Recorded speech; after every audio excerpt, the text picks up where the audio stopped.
how to create pin for chat history on Facebook Messenger.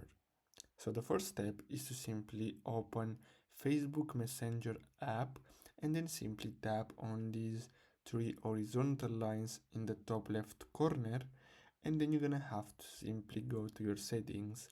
So simply tap on the settings button.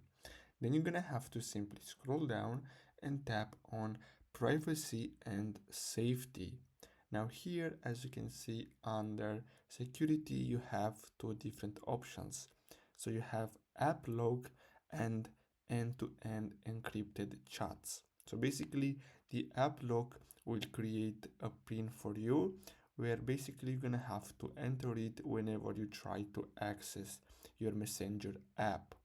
And if you tap on end-to-end encrypted chats, and then you simply tap on message storage, basically this will allow you to restore your chats, but you're gonna have to use a pin for it.